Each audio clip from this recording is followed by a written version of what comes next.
What's good? It's your boy, the Blackanglosaxon, your favorite neighborhood political scientist, and I'm back with another video from the hood to the hill. Today, we're going to be talking about Kamala Harris. Man, she's running for president again, or at least that's what it looks like. I am here to deliver not warnings. Slightly, they will sound like warnings, but just, potential pros and cons of what it looks like to be a setting up for what I feel like is a run in 2028.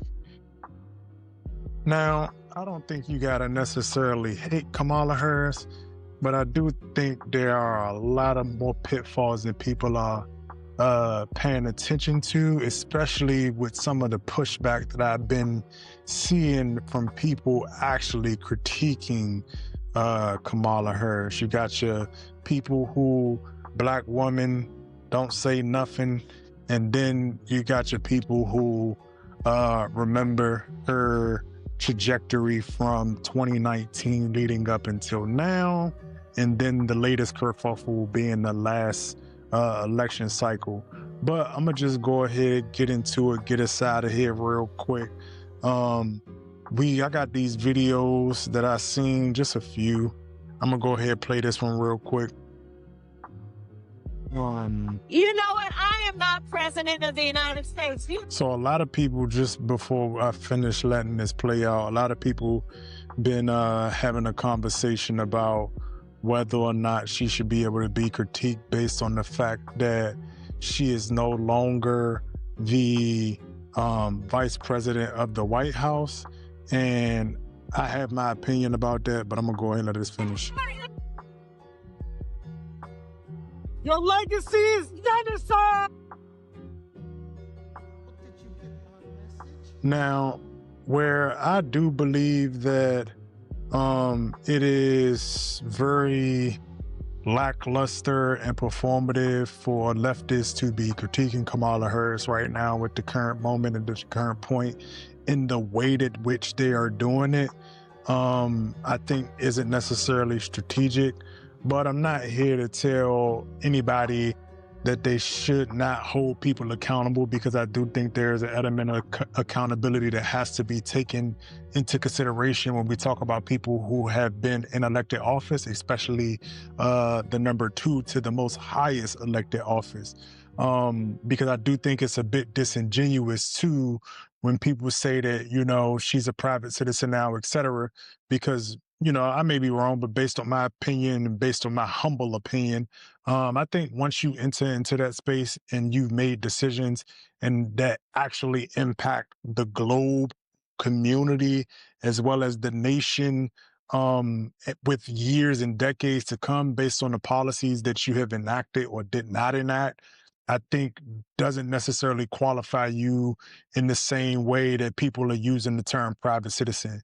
So yeah, she's not in office anymore, but she still is and has, as they all do, live off basically the office that they've run for. That's why you see a lot of people put former such and such in their name, or you'll see them put out press releases with their former titles, or when they go and do these speaking engagements, all of the speaking engagements and all of the accolades and all of the access comes based on the actual fact that they have been in this specific office. So I do think it's a tad bit disingenuous for people to say that, they shouldn't be able to be critiqued, especially as a current private citizen now. And then also, just on the back of that, she's basically going around having these discussions and doing this book tour, which the book is not necessarily a bad book, but I do think it's bad for if she's trying to run for re-election, because the things that are in the book removes the level of plausible deniability that politicians typically like to have. And what I mean by that is, she talks about how she basically knew about the situation with Netanyahu and certain dynamics in and around that, and how how she knew that he wasn't necessarily going to draw back, and how a lot of it was, when you really look into the details, was a facade. Now, some people may come to her defense and say that she got thrown under the bus, but my particular take on it is that she played the game, she tried to gain power, and that you don't necessarily get the excuse now, because it didn't work in your favor, to double back and then try to write a book and highlight the fact that even though Joe Biden and the Democratic Party was going against you, which I think is messed up, you went along with it. And even after knowing, you still continue to double down and go along with it.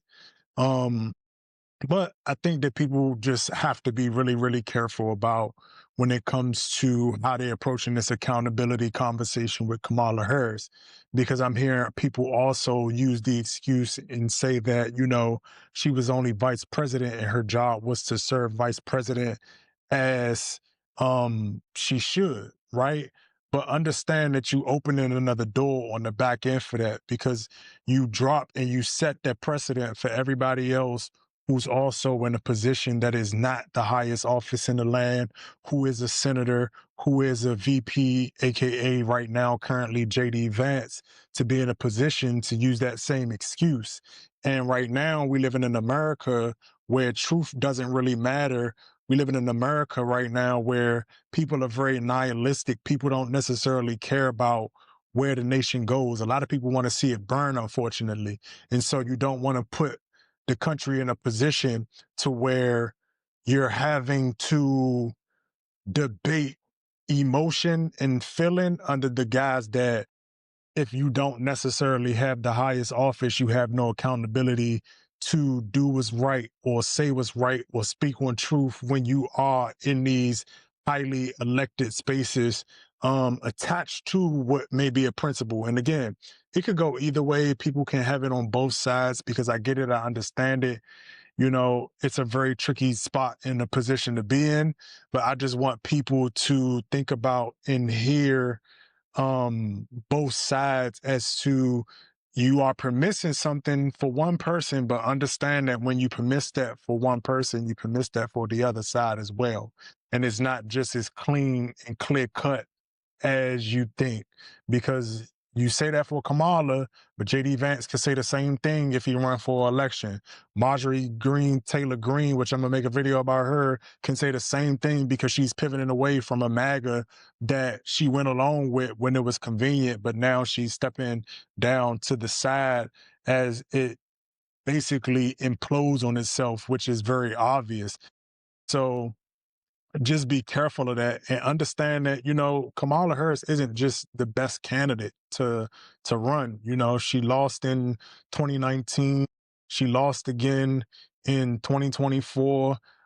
Albeit under extraneous circumstances, special circumstances that one can add, but it still was a loss. It still was something that should be given credence to and factored into us moving forward with a candidate such as her. And especially right now at this moment in point in time where we have the option to weigh in on it and not basically allow them to just shoehorn her in for whatever reason.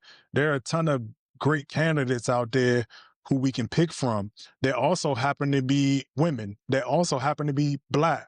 There also happen to be a bunch of different other things, that may be more authentic than Kamala Harris, because that's another issue that she is running into again, as it relates to how she's navigating the space of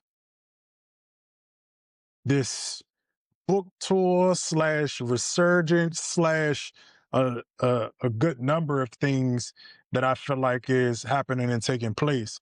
But I'm gonna go ahead and play this next video real quick for y'all, just so y'all can see this. And I really think it's crazy that people don't necessarily want Kamala Harris to be critiqued in any type of way. Like, I get it. But this is the next video. Because there's so much about this moment that is trying to make people feel like they've lost their minds. When in fact, These motherfuckers are crazy. Now, that's a quick little clip, but what I wanted to talk about in relationship to that is that she's saying and making a statement that these motherfuckers are trying to make us feel like we crazy, which they are. I think Trump and them are crazy, deranged lunatics. And I think that it's a result, like I always say, of people continuing to try to play a game in America that shouldn't be played because it's a game that's being ran off of the playbook of American legacy that make America great again, that America was never really not great in the way that they talk about it because it's really about just upholding quote unquote the legacy of whiteness. And I think that when we have an honest conversation about that, Kamala Harris and them tried to make us feel crazy too. Kamala Harris and them administration also tried to dumb down a lot of the economic stuff that was happening, telling people that they were okay in economic terms when people were feeling the pinch. And that was a lot of what led to the demise, unfortunately, of that campaign, is not being willing to just, come to terms with the fact that people were and are still continuously feeling in this pain. And it's been like a decade now as we live and move on this trajectory. But, let me know what y'all think. I might be wrong. For what it's worth, I think that Kamala Harris should not run again. I think that she's a bad candidate.